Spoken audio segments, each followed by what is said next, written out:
The training deck smelled like metal and sweat. Floated in the zero-gravity chamber, his magnetic boots switched off as the simulation required.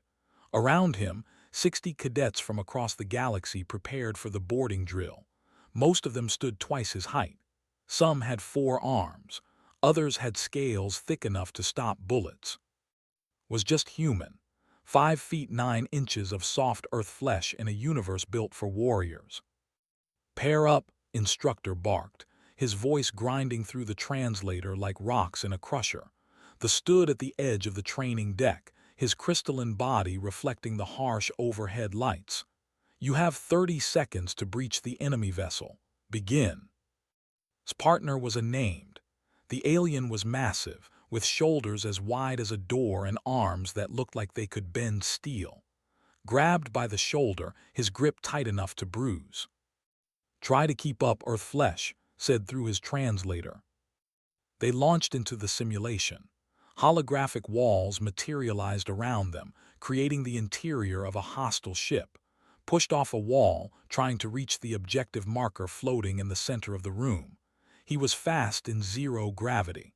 Humans adapted well to space, actually. Their inner ears adjusted quickly, and their flexible bodies could. The impact came from behind, slammed into him, accidentally using too much force. His body flew across the chamber like a missile. He crashed into a bulkhead with a sickening crunch. Pain exploded across his ribs and face. He tasted blood, felt it running hot from his nose, dripping from a cut above his eye. The training deck spun around him. His magnetic boots, activated by impact sensors, locked him to the floor. He tried to breathe, but his ribs screamed in protest. "Pathetic," someone said in. The bear-like species that controlled 3 sectors of the outer rim. Laughter rippled through the chamber. The sound came through dozens of translator implants, creating an echo that made his head pound. He looked up through the blood and saw them all watching. 60 pairs of alien eyes, and most of them were amused. "Earth flesh tears like paper," a thresher clicked, her mandibles chattering with glee. "Why do they even send their young to die here?" Another voice added. Instructor watched from his platform. He didn't move to help, didn't stop the laughter. In the Galactic Coalition Military Academy, weakness was not tolerated. If you couldn't survive training, you had no business fighting wars. Tried to stand. His legs shook. His vision blurred. He'd broken something, he was sure of it.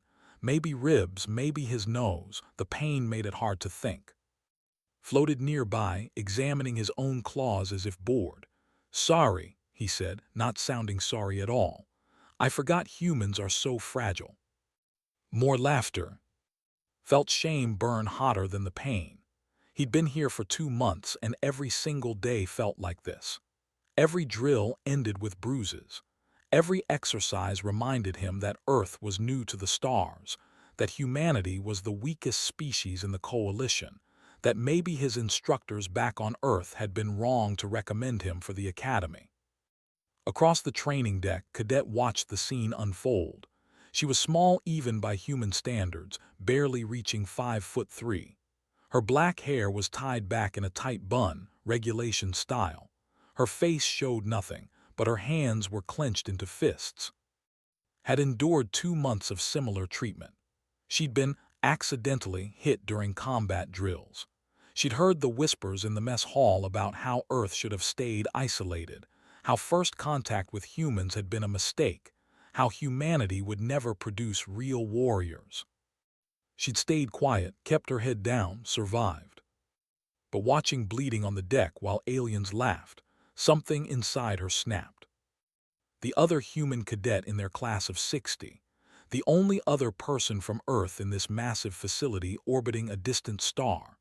They hadn't talked much, wasn't good at making friends, but had smiled at her once in the cafeteria when she'd been sitting alone. He'd nodded at her in the hallway when other cadets had pushed past her like she wasn't there. Now he was on his knees bleeding, and they were laughing. His boots clicked against the metal deck as she walked forward. The magnetic locks made each step loud in the sudden quiet. The laughter died as cadets noticed her approaching. She knelt beside and checked his injuries. Her father had been a combat medic before the Coalition recruited him. She'd learned basic field medicine from watching him work. "Nose isn't broken," she said quietly in Korean, their native language. "But you've got a concussion, maybe cracked ribs." "I'm fine," whispered back, but blood kept pouring from his nose. "No, you're not," helped him sit up, supporting his weight. Then she stood, turned, and faced the crowd of alien cadets. Her voice rang out clear and cold in perfect galactic common. "Simulation override. Authorization 77 Delta." The holographic walls flickered and vanished. The training program froze. Every cadet in the chamber stared at her. Instructor's head snapped toward her. "Cadet, you do not have authority to." "I'm invoking trial right," said. Her voice didn't shake. "Article 73 of Coalition military law. Any cadet may demand formal combat to settle disputes." A ripple of surprise went through the aliens. Trial right was ancient law, older than the Coalition itself. It dated back to the warrior cultures that had first formed the Alliance. No instructor could refuse it. Stepped forward, his crystalline plates gleaming with anticipation. "You want to fight me, little human? I accept." "No," thighs swept across the entire chamber. "I challenge everyone." Silence, complete total silence. "Full contact combat scenario," continued. 15-minute timer. You send fighters in any combination you want. I'll face them all until I fall or time expires. She paused. "If I last 15 minutes, every cadet here writes a formal apology to cadet and submits it to the commandant. If I fall before then, I withdraw from the academy and Earth sends no more cadets for 5 years." Gasps and clicks and growls filled the chamber. The alien cadets looked at each other in disbelief. Instructor's face was unreadable. "That's insane," whispered in Korean, trying to stand. "Don't." She looked down at him. Her expression was calm, but her eyes burned with something fierce and unbreakable. "They need to learn," she said quietly. "Humans don't break easy." Then she turned back to the crowd and waited for their answer. The alien cadets gathered in clusters, speaking in hushed voices. Their translator implants created a buzz of overlapping languages, clicking, growls, thresher chirps. They were debating's challenge, weighing the odds, calculating whether this small human female could actually be serious. Stepped forward first, his massive frame casting a shadow over. "You realize you're asking to get killed, yes? This isn't a game." "I know exactly what I'm asking for," replied. Her voice was steady, but her heart hammered in her chest. She just bet everything, her career, Earth's reputation, possibly her life, on 15 minutes of combat against the galaxy's best warriors. A named pushed through the crowd. He stood 8 feet tall, covered in thick brown fur and muscle. "The human makes a fool's challenge. We accept." Cheers erupted from the alien cadets. They were excited now, eager to put this arrogant human in her place. Someone was already taking bets on how long she'd last. Most gave her less than 2 minutes. Instructor raised one crystalline hand for silence. "The challenge is recognized under Coalition law. I cannot refuse it." His translator made his voice sound almost regretful. "But I strongly advise you to reconsider, Cadet. The terms you've set are extreme." "I don't reconsider," said simply. Studied her for a long moment, then nodded. "Very well. The combat will take place in Simulation Base 7. Neutral environment, variable gravity, standard obstacles. All other cadets and instructors will observe from the viewing gallery." He looked at the assembled aliens. "Choose your fighters wisely. Coalition law states that once a trial right begins, it cannot be stopped until completion or surrender." Grab's arm.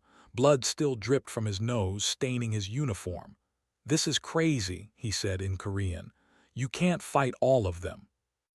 "I don't need to fight all of them," replied in the same language. "I just need to survive 15 minutes." "That's the same thing." She met his eyes. Behind the pain and fear in his face, she saw something else. Hope. Desperate, fragile hope that maybe, just maybe, someone would stand up for humanity. That they weren't just prey in a galaxy full of predators. "Go to medical," she told him gently. "Get those ribs checked. When this is over, I'll need you to help me walk out of there." "Dad, trust me." 20 minutes later, stood in the center of Simulation Bay 7.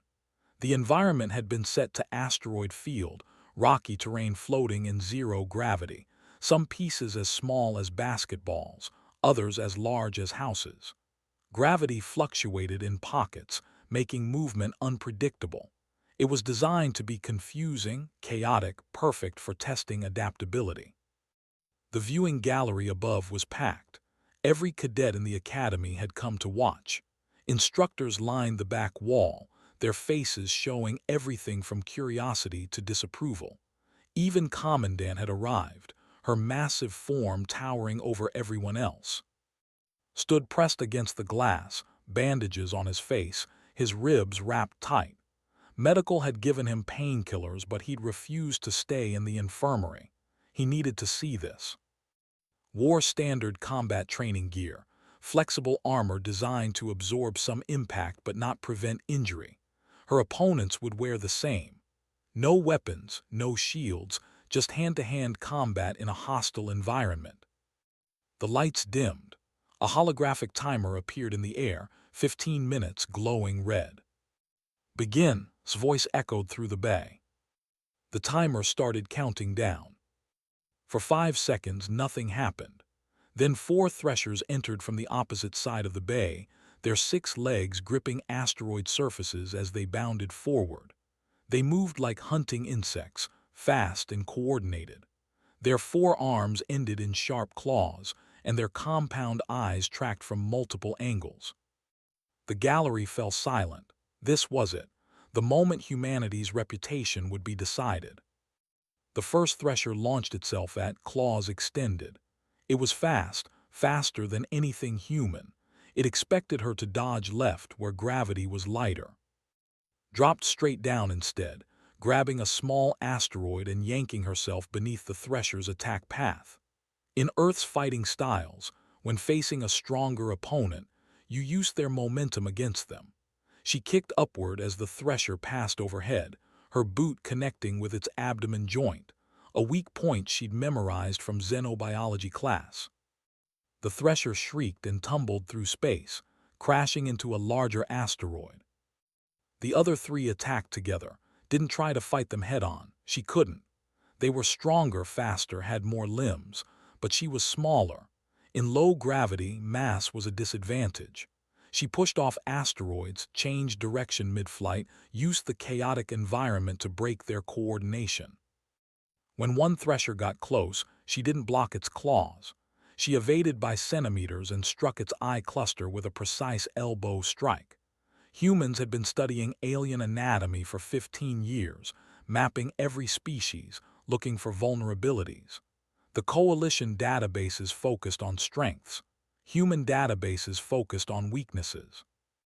Another thresher grabbed her leg. Its grip was like iron. Didn't panic. She twisted, used the grip as an anchor point, and drove her other knee into its mandible joint. The joint cracked. The thresher released her with a screech. 3 minutes had passed. In the gallery, the laughter had stopped. Cadets pressed against the glass, watching in disbelief. The small human was winning. "How is she doing this?" someone whispered. Smiled through his pain. "She's not stronger," he said quietly. "She's just smarter." The threshers retreated, injured and confused. They'd never fought someone who moved like, someone who treated their advantages as liabilities, who fought not with strength but with precision and adaptation. Entered the arena next, along with 2 other. Their crystalline bodies were nearly indestructible. Human punches bounced off their hides like raindrops, but didn't punch them. She remembered something her father had told her. Every armor has a weak point, you just have to find it. Plates grew from their bodies in overlapping layers.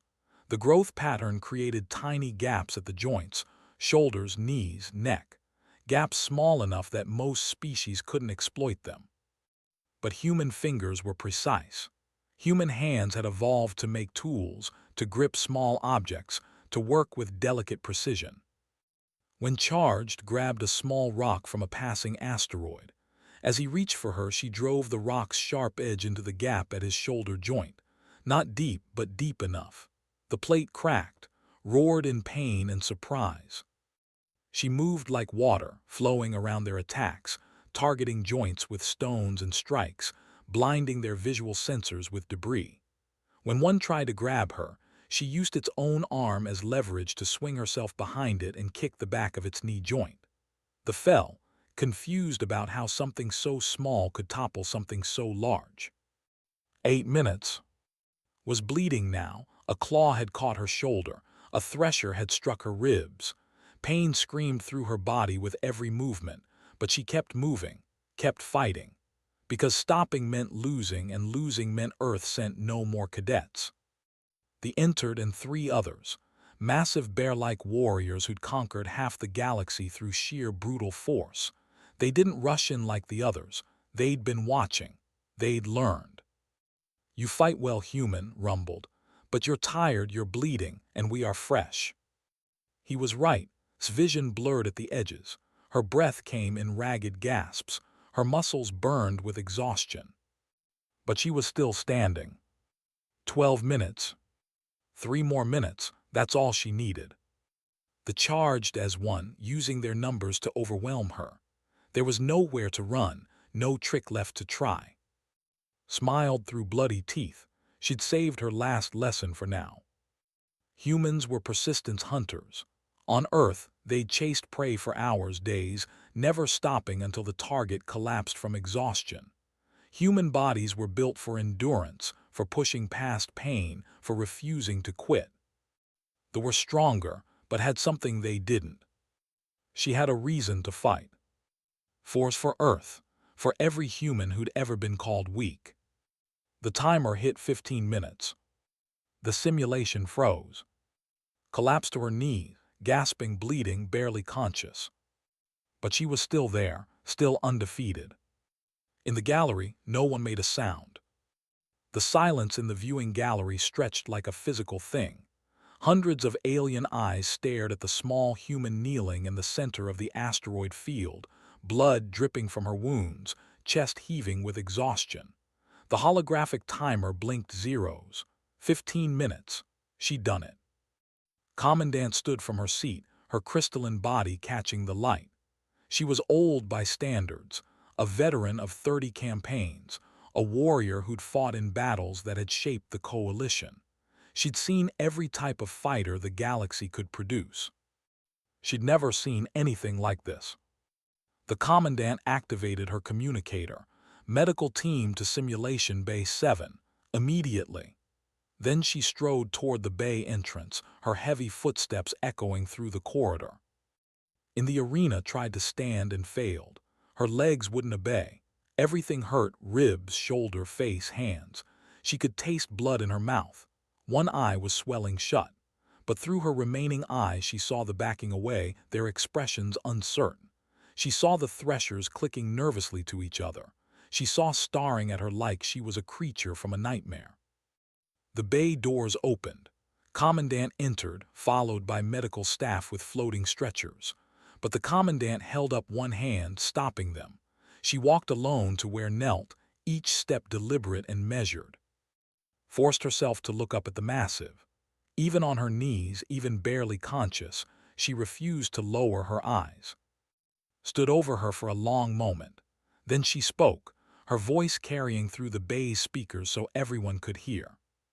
"Explain." One word, but understood what she was asking. "Explain how." Continued, "You defeated opponents with twice your strength, twice your size, with natural weapons you do not possess." Slav came out as a wheeze, it hurt to breathe. "They weren't stronger, Commandant." She coughed, spat blood. "They were just heavier, there's a difference." His translator hummed as it processed the distinction. "Elaborate." Struggled to her feet, refusing the medical staff who rushed forward. She swayed but remained upright. Through the bay's transparent ceiling, she could see the viewing gallery packed with watching cadets. Good. They all needed to hear this. On Earth, she began, her voice rough but carrying, humans aren't apex predators. We never were. We don't have claws or fangs or armor or venom. For millions of years, things bigger and stronger than us hunted us, killed us, ate us. She gestured to her battered body. So we learned to survive anyway. We learned that speed matters more than strength in the right environment. We learned that precision beats power when you know where to strike. We learned to turn surroundings into weapons, to use an enemy's advantages against them. A thresher in the gallery clicked skeptically, heard it through the speakers. "You think I won because I'm special?" asked, looking directly at the viewing window. "I'm not. I'm just average for a human. Any soldier from Earth could have done what I did. Because on our planet, we had to learn these things or die." She turned back to, "Your species evolved on high-gravity worlds with natural armor, are born with strength that can crack stone. Threshers have speed and weapons built into their bodies." She paused. "But humans, we had to build everything we needed from nothing. So we became very, very good at figuring out how to win when we shouldn't be able to." Commandant's visual sensors focused intently on, "You speak of your species as if weakness is strength." "Not weakness," corrected, "adaptability." She looked down at her bloody hands. "When you mocked Cadet for bleeding, you didn't understand what you were seeing. Every human has ancestors who bled and survived anyway. We're descended from beings that got wounded, got hurt, got knocked down, and got back up, again and again, for millions of years." She met the Commandant's gaze. "That's not weakness. That's proof we don't break easy." In the viewing gallery, watched with tears streaming down his face. Beside him, other cadets shifted uncomfortably. Some looked angry, others looked thoughtful, a few looked almost impressed. The medical team finally reached. She let them guide her to a stretcher, her legs finally giving out. But as they lifted her, she spoke one more time, her voice carrying through the bay. "I'll have those written apologies on the Commandant's desk tomorrow morning, all of them." She looked at specifically.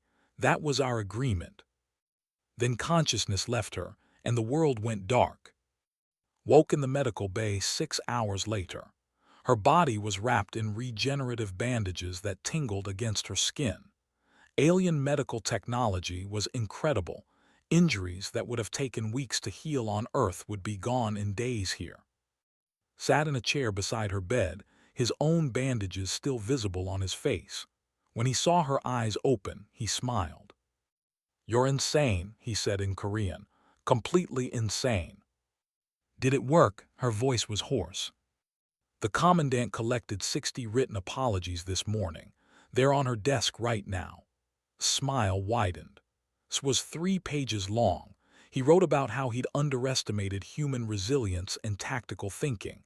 Half of them sound like they were written by lawyers trying not to get sued. Laughed, then winced as her ribs protested. "Good. The whole academy is talking about it. Everyone saw the recording," leaned forward. "Some of the alien cadets are saying you cheated somehow, but most of them," he paused, "most of them are quiet, thinking. I saw a group of threshers watching the fight replay in the common room. They kept pausing it, analyzing your movements." "Let them watch," said, "let them learn." The door to the medical bay opened. Commandant entered, her large frame barely fitting through the doorway designed for smaller species. Immediately stood and saluted.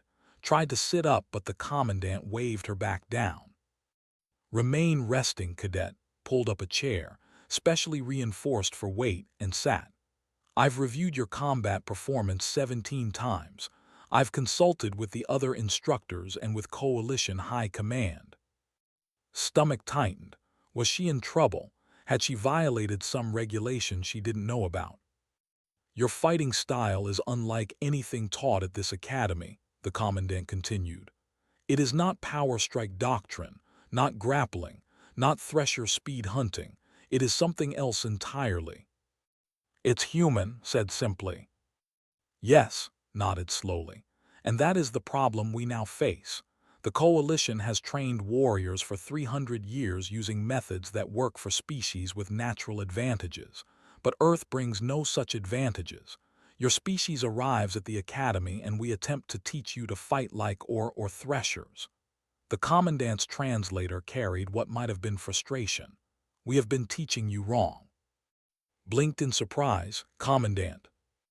You defeated 8 trained fighters not by being stronger, but by thinking differently, by using tactics that our conventional training does not cover. Leaned forward.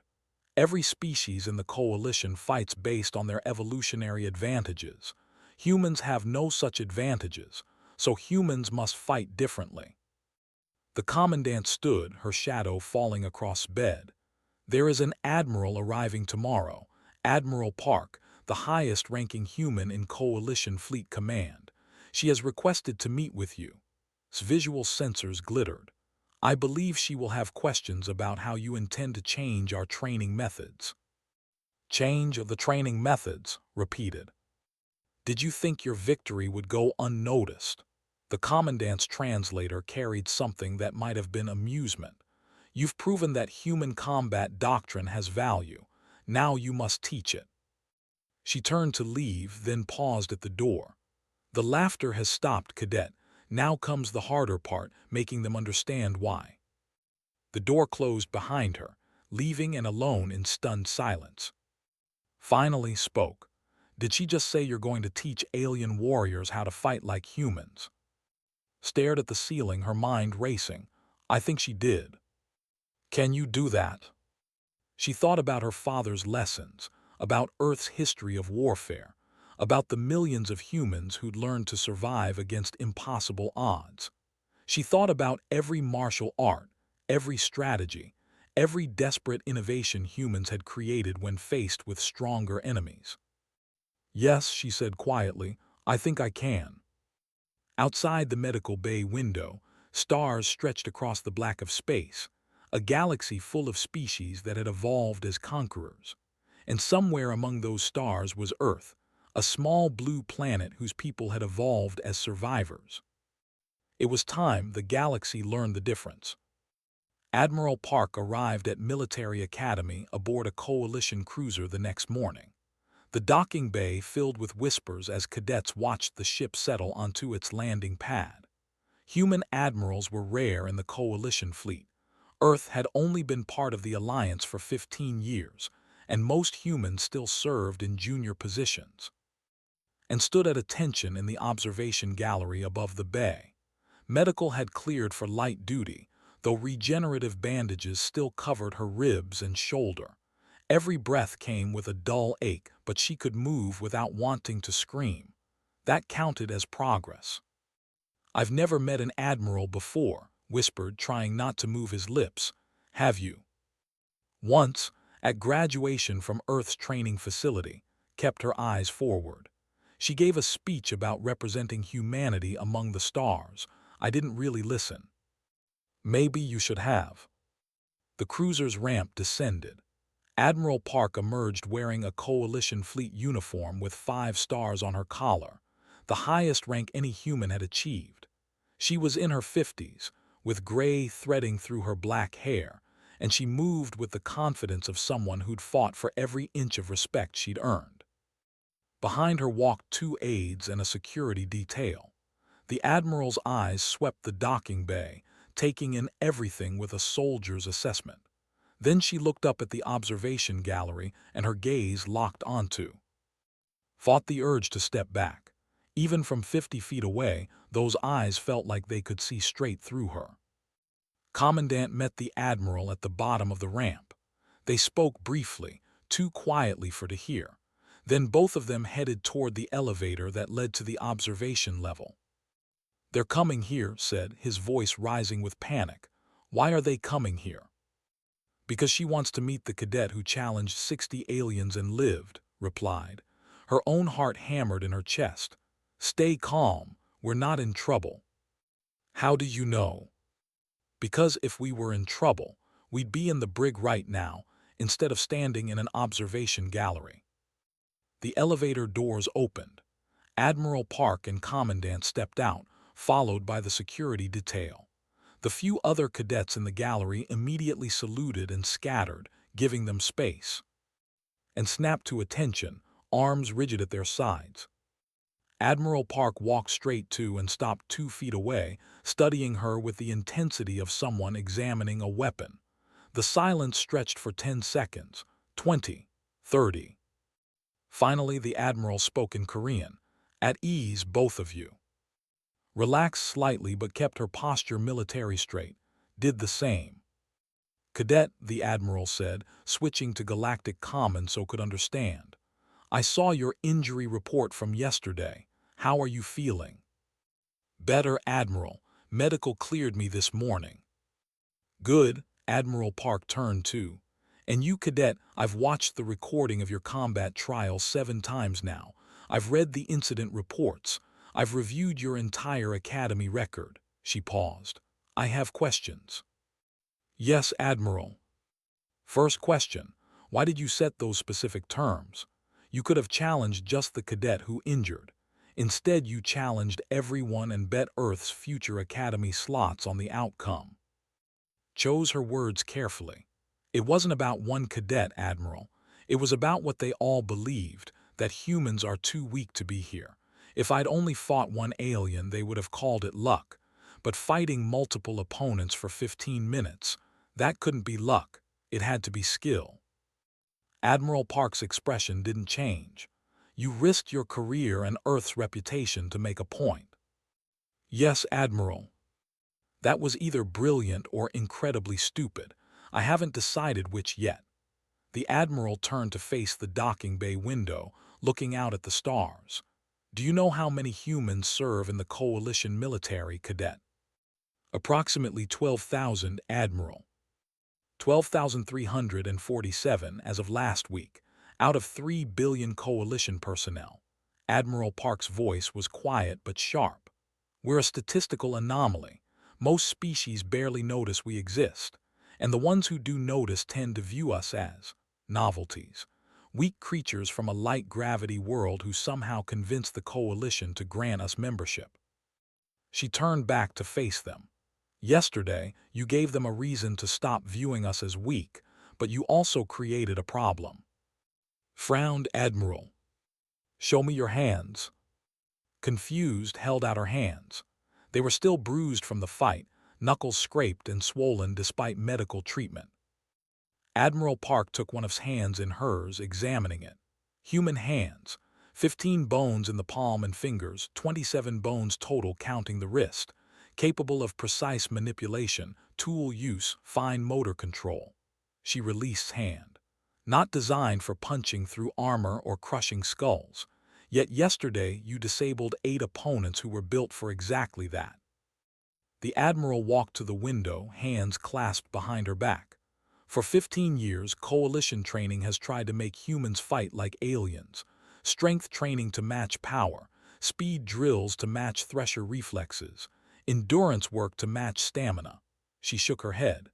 "We've been trying to overcome our disadvantages. That was the wrong approach." Commandant spoke for the first time. "The Admiral and I have discussed a new training program, one designed specifically for human capabilities." His eyes widened. "A separate program." "Not separate," Admiral Park corrected. "Integrated. We'll teach aliens to fight like humans when appropriate and teach humans to maximize their natural advantages." She turned back to face. "Which brings me to my second question. Can you teach what you know?" I think so, Admiral. My father taught me field medicine and basic combat techniques. I studied Earth martial arts and alien anatomy.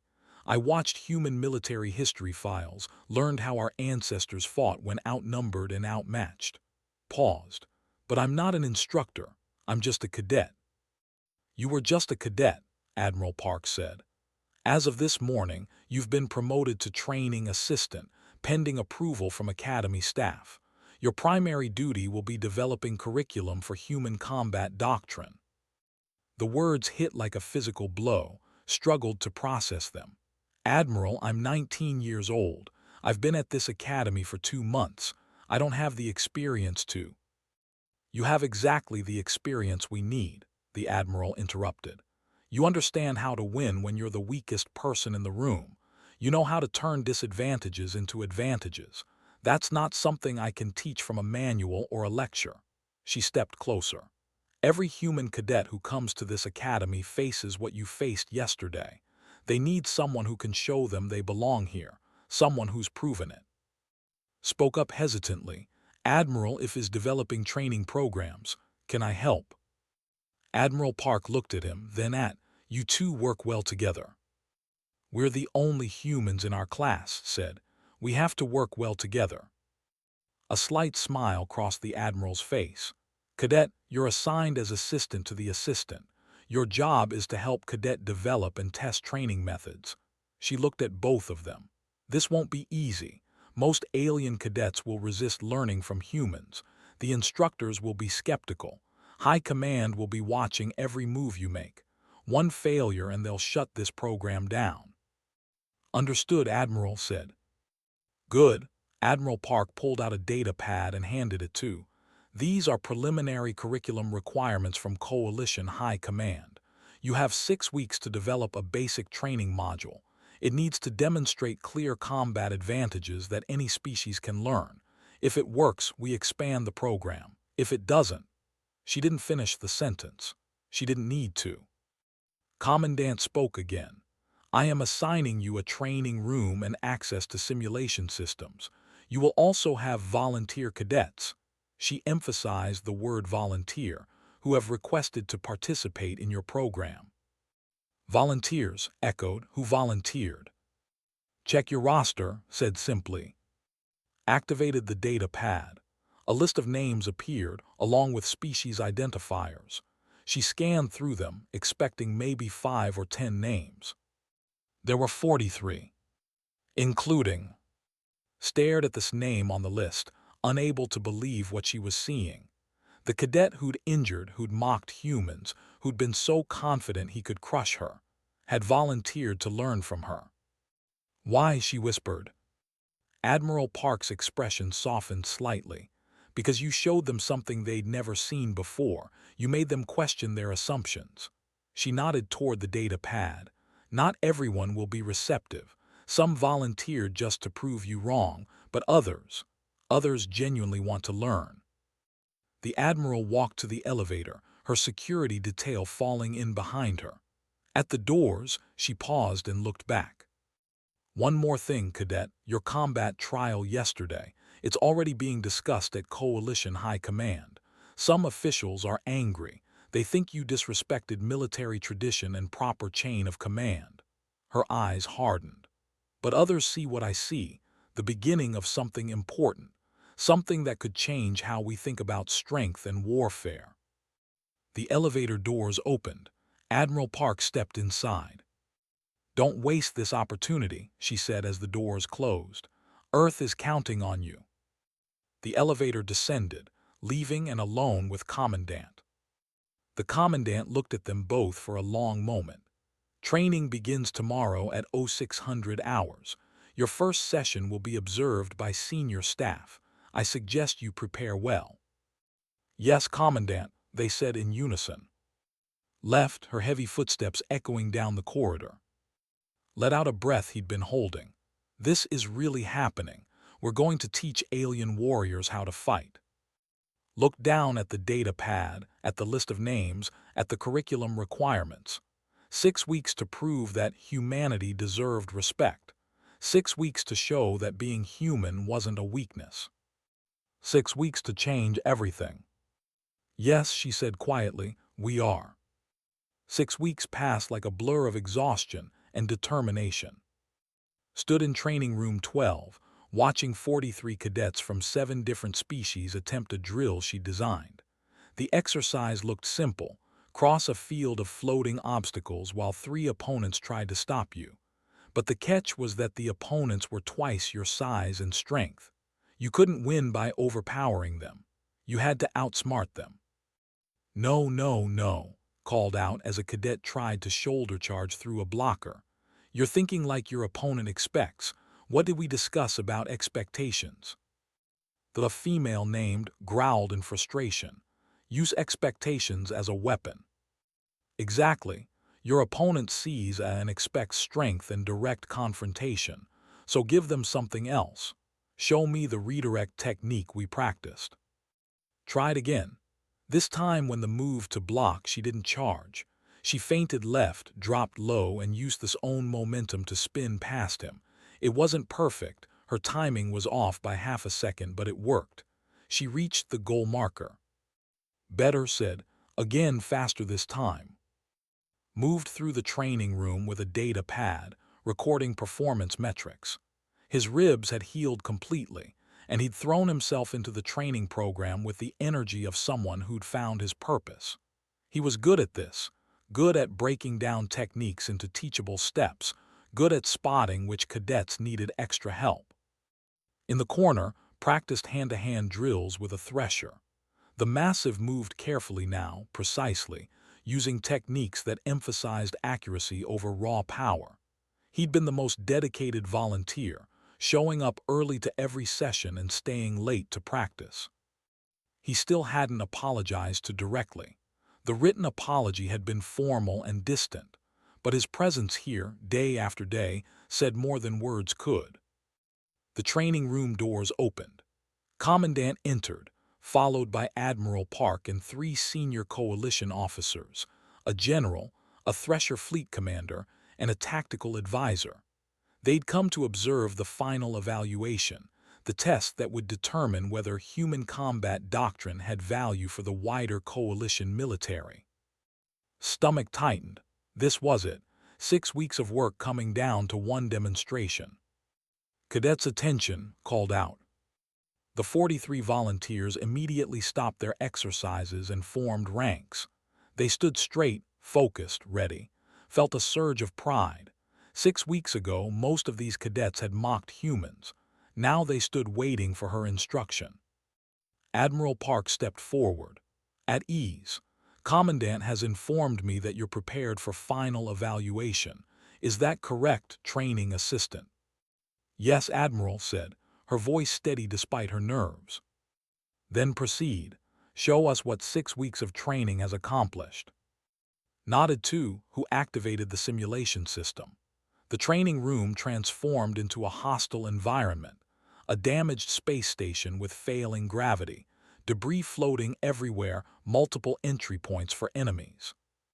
Scenario, announced to the watching officers.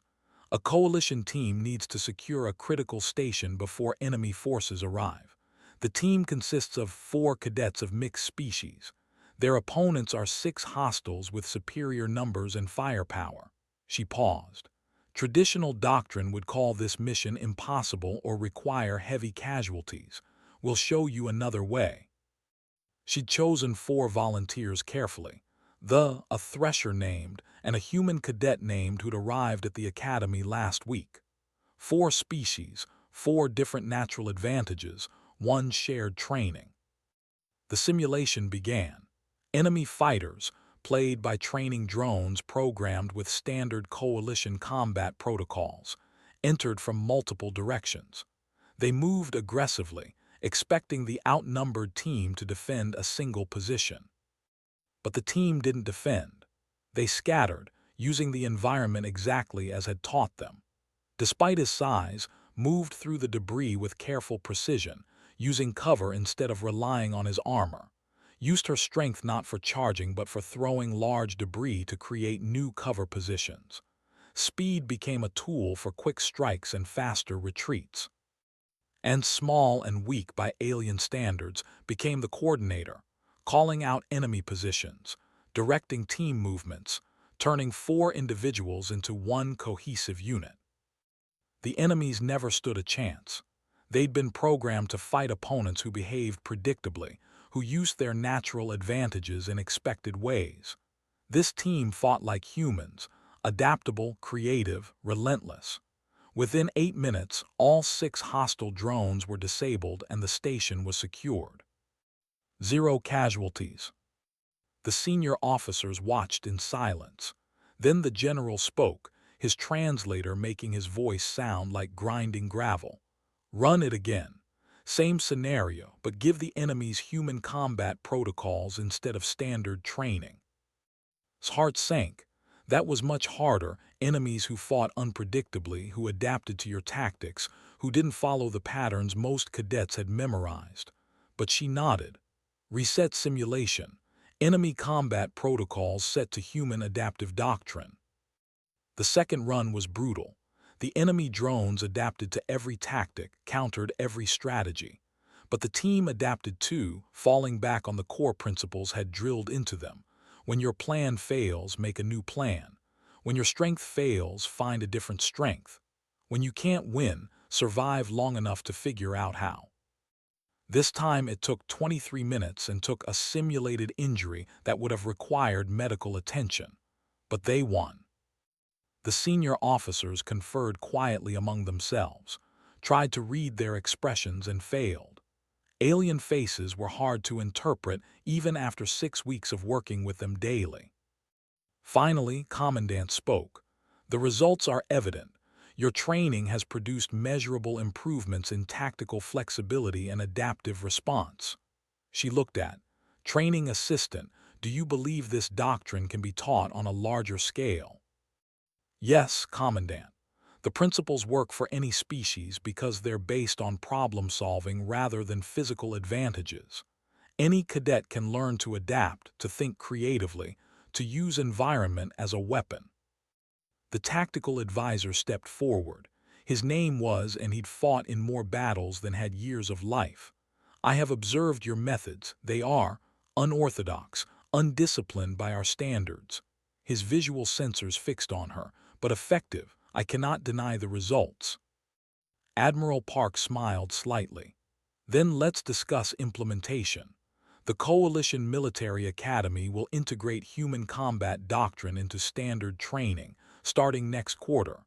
Training assistant and assistant will lead the program development, with support from senior staff. Felt like the floor had dropped out from under her. Not just approval for their pilot program, full integration into academy training. Every cadet who came through these halls would learn human tactics. Additionally, the Admiral continued, we'll be establishing similar programs at 3 other Coalition academies. We'll need human instructors for those facilities. She looked at the 43 volunteers. Those of you who complete advanced training will be eligible to apply for instructor positions. You'll teach others what you've learned here.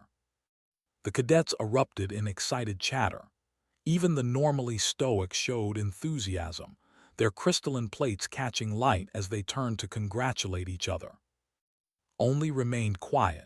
He stood apart from the others, watching with an unreadable expression. The senior officers left to file their reports. The other cadets gradually filtered out, celebrating their success. Soon only, and remained in the training room. Approached slowly, each footstep heavy with his considerable weight. He stopped a few feet away and was silent for a long moment. Then he spoke in careful galactic comment. I owe you an apology that is more than words on paper. Met his eyes. You already wrote the apology the Commandant required. That was obligation, this is choice. Translator carried something that might have been shame. When I injured Cadet, I believed humans were weak, not just physically but in spirit. I thought you did not belong among warriors. He paused. I was wrong. You were taught to think that way, said. The whole coalition was taught that way. Yes, but I should have questioned what I was taught. Looked down at his claws, the same claws that had drawn blood 6 weeks ago. You fought for him when no one else would. You risked everything for another human's honor. That is not weakness. That is the strongest thing I have witnessed. Stepped forward. Why did you volunteer for the program? You could have refused. Because she made me understand something, said, looking at, strength without purpose is meaningless. I have been strong my entire life. My people are strong, but we have forgotten why we became warriors, to protect, not to dominate. Watching you fight, seeing you use your weakness to protect others. He trailed off. You reminded me what a warrior should be. Felt something tight in her chest loosen. Thank you, that means more than you know. The nodded once, then left the training room. Looked at with a grin. We did it, we actually did it. We did, agreed, but she felt exhausted more than triumphant. I need to sit down. They sat together on the training room floor, backs against the wall, looking out at the simulated stars through the transparent ceiling. Do you think it'll last? Asked, this change. Thought about it. Some aliens will never accept humans as equals. Some will always see us as weak, but we've proven we have something to teach. That's enough for now. My father sent me a message yesterday, said quietly. He heard about the training program. He said he's proud of me. His voice cracked slightly. I never thought I'd hear him say that. Remembered her own father's message after her combat trial. He'd written simply, "You fought well, that's all that matters." She'd cried reading it. Earth is watching us now, she said. Every human cadet who comes after us will have an easier path because of what we did here. No pressure, right? Laughed. They sat in comfortable silence for a while, then spoke again. Thank you for that first day, for standing up when I couldn't. You would have done the same for me. I don't know if I would have been brave enough. Turned to look at him. Bravery isn't about being unafraid. It's about being terrified and doing it anyway, she smiled. You'll have your chance to be brave, trust me. Through the window, the stars stretched endlessly across the black. Somewhere out there was Earth, a small blue planet whose people had learned to survive against impossible odds. And now, in a training facility orbiting a distant star, humanity was teaching the galaxy what survival meant. Closed her eyes and let exhaustion wash over her. Tomorrow there would be more work, curriculum development, new cadets to train, skeptics to convince.